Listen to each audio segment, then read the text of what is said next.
from what I've read of what you've talked about the film before, you as a character, for lack of a better word, in the film was not in the original idea, and that was something that came out from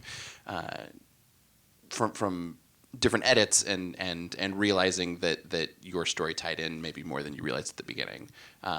Was there a moment where you realized that this was ultimately a direction that you needed to go, or it would have been better for the film if you were more involved as someone explicitly in the story? It was more like let me just slowly try it, just because people just kept asking in feedback screenings, like, how really when they found, like, how did you find this story? Oh, well, I grew up in the city. I also skateboarded. Also went through a traumatic childhood. Like, wait, what? And so people were like, well, have you tried being in the film? I'm like, yeah, I don't want to make a like a personal doc. And so, but I think the first time that I really explored it, it was already on my mind. Like, okay, yeah, I'll try it. Sometimes I go out to Rockford, and Zach didn't have a phone for a couple of years. Kier was a teenager. Kier's 7 years younger than me. He was a teenager, and he was just like really not responsive. So sometimes I just couldn't find them. And so one day I was like, oh, well, my brother's here. Why don't I ask him to sort of show me around the house, and maybe we'll try to get at something in my story in a different way.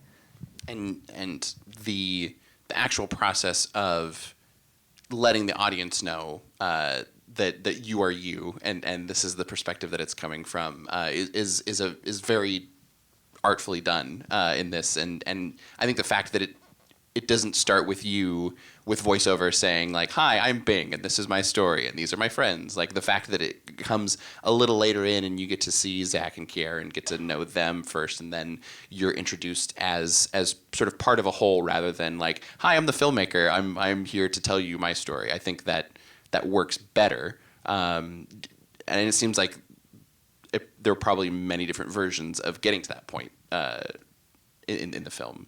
In different edits. I will admit that I tried voiceover against my will. It was Steve. Steve loves doing voiceover in his films, in a very specific sort of useful way. But he was like, just try it. And I was like, fuck, I don't like that aesthetic. But I tried it, and I was like, okay, this is, like people are like, you're not being as vulnerable as Zach and Kier are being in the film.